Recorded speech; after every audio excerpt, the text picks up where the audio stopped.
After their first off day this training camp, the Greenbrier welcoming back the New Orleans Saints, who in turn welcome back a vital cog on defense, Mr. Keenan Lewis. We'll have more on Lewis in just a bit. But good evening, everybody. I'm Mike Neighbors, anchoring CST's coverage of Saints Training Camp 2016 up in the mountains of West Virginia. Now, after a day off, Sean Payton kind of had a surprise move. No full pads, just shoulder pads and shorts this afternoon, but it didn't impede the defense, who picked up right where they left off. They've looked good early on, had a great day again today. Let's go to the action this morning. Donnell Ellerbe, when he's been on the field for the New Orleans Saints, he has made plays like this one, looking sharp so far in camp. And then how about the rookie Von Bell? He had an interception to Drew Brees earlier in camp, this one off Garrett Grayson, and at the end of camp, with up downs on the line, it all came down to this play, and the defense reigned supreme. A perfect way to end the morning practice. It was probably the most energetic in the practice we had so far.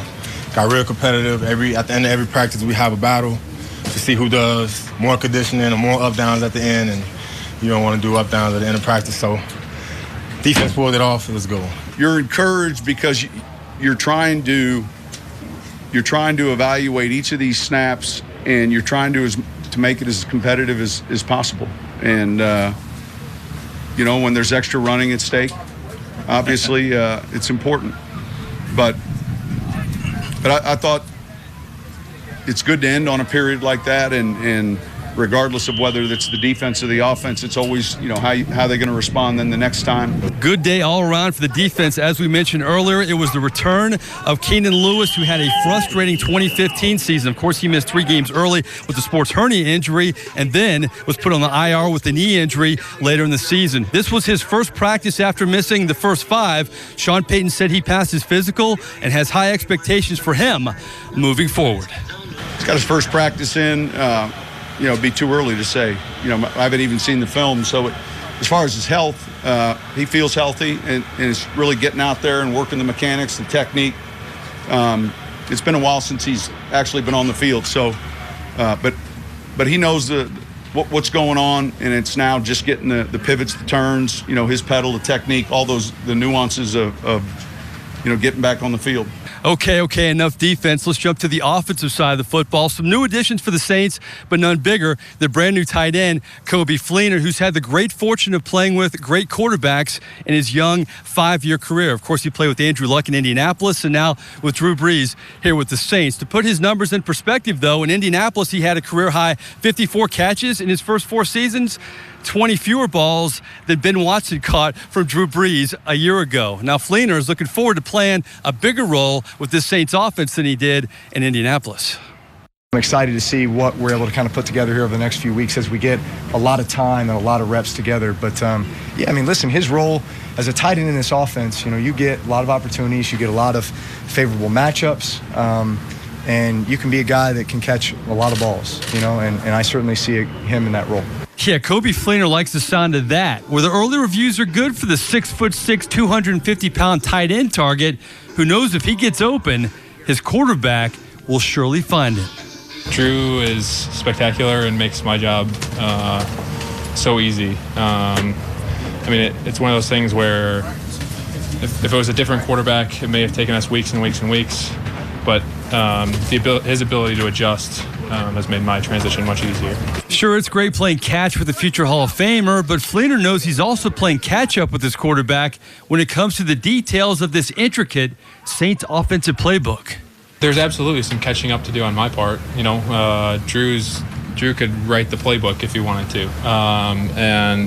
He's just that well-versed in what we're doing. And so for me, it's always about making sure that if he wants to make an adjustment, I'm right there with him to understand, okay, if he wants to make that adjustment, what do I have to do to make sure that happens? Brees, along with the Saints, value Fleener's elite combo of size and athleticism. What really stands out for Sean Payton is his speed, where his ability to get open downfield was seen in his college days at Stanford, where Fleener shined in a Cardinal offense, which was similar to the Saints. An offense where in this camp, he's constantly trying to get on the same page as his quarterback.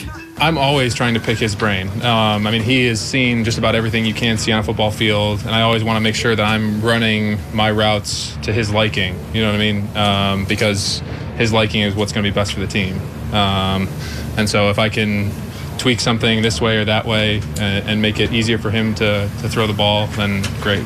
A smart exercise for the brand new Saints tight end who knows how crucial the tight end can be with number 9 pulling the trigger. Then again, he's been successful with just about every position, you could argue. Flinner's a great athlete, but also a cerebral athlete, a self-described nerd. Back in his Stanford days, he loved checking out every corporation in Silicon Valley, a techie for sure. Well, speaking of cerebral, it's time for our camp counselor. That's up next. He's Times-Picayune and NOLA.com brand new beat writer, Josh Katzenstein. His thoughts on the Saints coming up next in the mountains of West Virginia.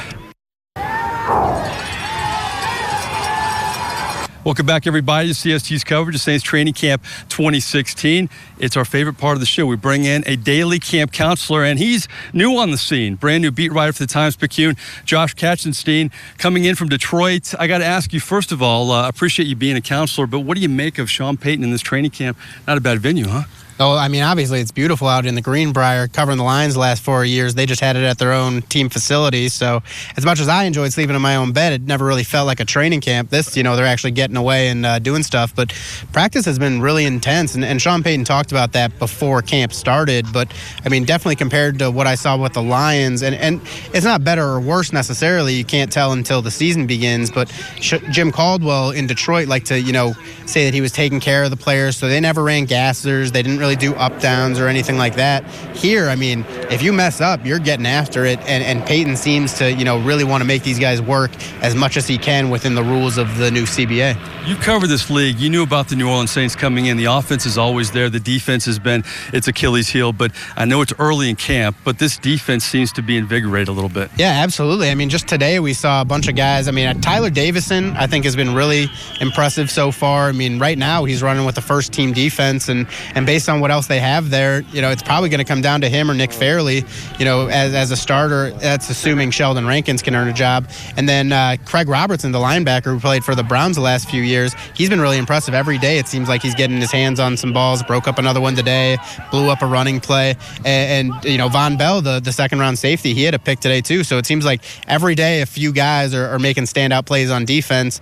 And if it's these under-the-radar guys, then as long as, your top-level guys are playing well, suddenly you have a much improved unit. And a great day for the defense, as we mentioned earlier in the show. It's the return of Keenan Lewis.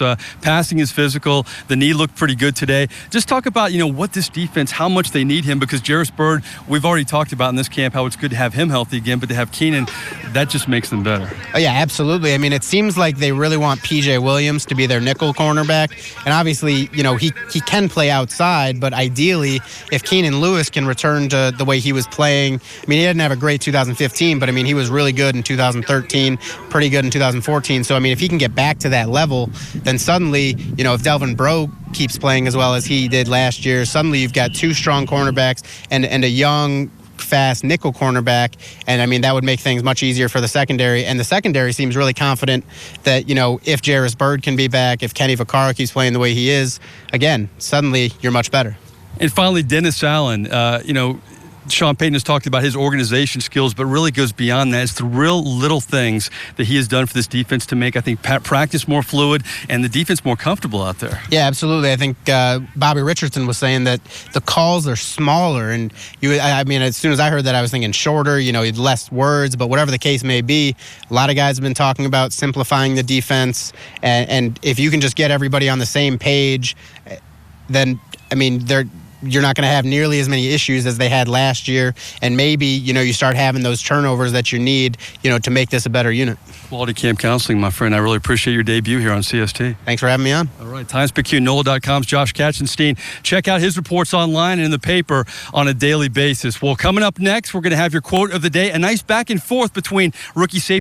Welcome back to CST's coverage of Saints Training Camp 2016. Our final segment, you know what that means. Time for the quote of the day. Now, we mentioned earlier in the show, rookie safety Von Bell had an interception, but the one he's going to remember the most is his first pick this camp, a pick off of Drew Brees. Now, when that happened, you may have remembered what Drew Brees said at the time.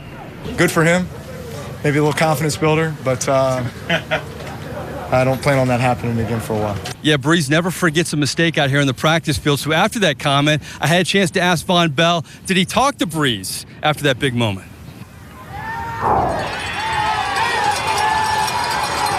We had lunch together. He said, all these Buckeye fans keep on tweeting at me. And I said, it's not my fault. He said it may not happen again. Yeah, he just said, I can only be throwing to one Buckeye. So he looked at Mike Thomas because Mike Thomas was sitting there with us, but he said, I ain't going to throw you the ball no more. So I said, we're going to see what happens. A nice back and forth between the Rook and the future Hall of Famer. Well, that wraps up another show here at the Greenbrier in the mountains of West Virginia. I'd like to thank our CST Camp counselor, Times-Picayune, and NOLA.com beat writer Josh Katzenstein. I'm Mike Neighbors. We'll see you again on Thursday.